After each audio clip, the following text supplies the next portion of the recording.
জান্নাতের সামনে, এগুলো আরো রহস্য। কিনারে দাঁড়িয়ে বললেন, আদম, I am your sincere friend.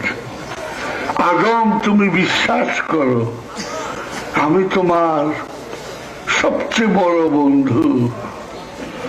আল্লাহ যে তোমার এই জান্নাতের যত ফল খাইতে বলছে, সবচেয়ে যে মজার ফলটা সেটাই খাইতে মানা করছে, ফল না। ওই নিষিদ্ধ বৃক্ষের স্বাদ আমরা বুঝাইবার জন্য ফল বলি। ফল তো নাই, আমি বলবো হ্যাঁ ঠিক বলছেন। আপনি যদি দাঁড়িয়ে আমারে বলেন যে হুজুর কোরআনে তো ফল নাই, আমি বলবো হ্যাঁ ঠিক বলছেন, বুঝাইবার জন্য বলি। অনেকে গন্ধমও বলে, বলে না?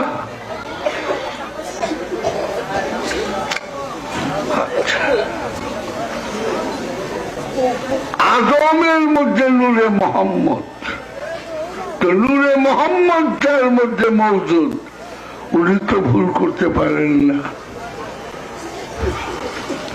সত্যদ্রষ্টা আদম তো ভুল করতে পারেন না। আদম মোরাকাবায় যে দেখলেন সুবহানাল্লাহ, আল্লাহ চায় দুনিয়া বানাইবার, গন্ধম না খাইলে দুনিয়া হয় না। এখন খাইলে ঠিক খাইলাম তার দুসুম, না খাইলে রইল পয়লা।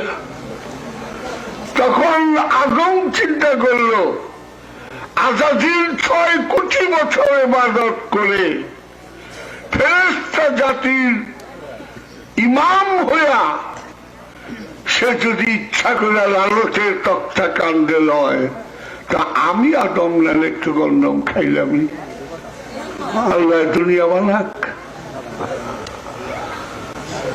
তাই আদম স্বেচ্ছায় গন্ধম খাইলেন এবং তারপরে এই দুনিয়া। এই রহস্য তো সবাই বলা যায় না বাবা, সব বিষয় তো বলা যায় না। প্রশ্ন তো অনেক হয়, প্রশ্ন তো আমরা অনেক একটার পর একটা। আমাকে মনের মধ্যে উকি ঝুঁকি মারেনি বাবা। আমরা তো ইংরেজি শিক্ষিত বাবা, আমরা তো ফিলসফি পড়াইয়া পড়া। দেখছেন আজাজিল বহুত বড় প্রেমিক। চিন্তা করেন, সে যদি প্রেমিক না হতো এই দুনিয়া তৈরি হতো না। এগুলি লেখা যাইব, আমি কইলাম এটা ফিরা দাও, এটা আর করলাম না। আমি দুই একটা লাইন আপনার আগে বলাও ঠিক না। পানাকে মান ক্ষুদ্রা নমি দানম না তসরাও নাই হুদিয়াম না গাবরাম না মুসলমানম। শামসুর তাবরিজকে জিজ্ঞেস করলো, আপনি কি মুসলমান? শামসুর তাবরিজ তার মনকে জিজ্ঞেস করলো, ওই মন তুই বল তুই মুসলমান কিনা? মন বলে দিল, বলে দে আমি অগ্নি উপাসক না, আমি খ্রিস্টানও না, আমি ইহুদিও না, এমনকি আমি মুসলমানও না। এইটা কয়জনে বুঝবো বাবা? সব তো বোঝা যায় না রে বাবা। Albert Einstein is equal to mc square.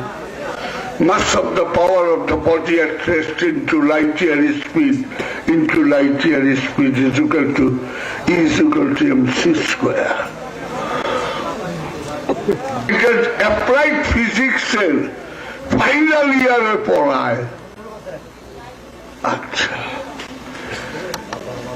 জেনেভার 600 বৈজ্ঞানিকের বুঝাইছিল Einstein, এর মধ্যে 2 জন বৈজ্ঞানিক বুঝছিল। এই 2 জন যদি না বুঝতো তাহলে আইনস্টাইন নোবেল প্রাইজ পায় না। কেউই না বুঝতে তার দাম নাই। এই 2 জন বুঝলে উনি নোবেল প্রাইজ পাইলেন।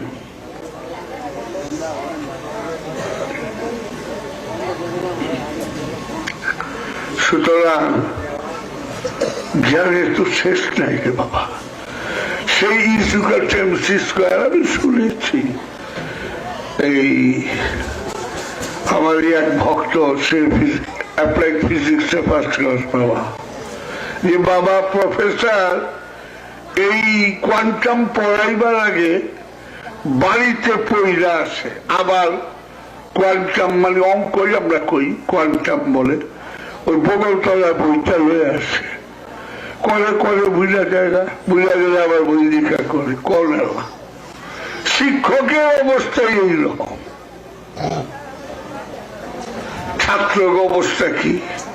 আচ্ছা, ওইখানে যদি ঠেলা গাড়ি চালায় বা রিক্সা চালায় বা যে কোনো একটা কৃষি কামার বা একটা মজদুরে সুন্দর ফর্সা দেখা গোসল টোসল করে, কাপড় চুপড় পরায়া ওই অ্যাপ্লাইড ফিজিক্সের এমএসসির ফাইনাল ক্লাসের দরজার সামনে টুলে বসাইয়া যদি বলান, আইনস্টাইন, আমি আইনস্টাইনের মতো মানুষ,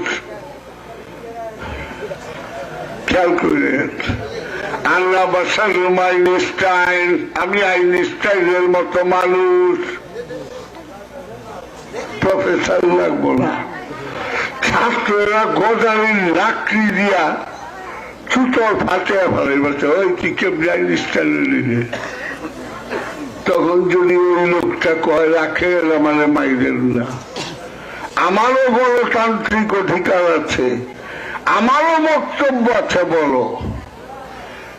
চায়া দেখেন আইনস্টাইনের একটা মাথা, আমারও একটা মাথা, আইনস্টাইনের দুইটা ঠ্যাং, আমারও দুইটা ঠ্যাং, আইনস্টাইনের দুইটা পাও, হাত, আমারও দুইটা হাত। এটা বললে বিক্রি হবে? এটা বললে বিক্রি হবে? তাহলে হাইকোর্ট সুপ্রিম কোর্টের জাস্টিসরা কি লেখাপড়া করে বসে নাই? সবাই কি সমান? সবাই সমান, সবার ভুজ সমান না।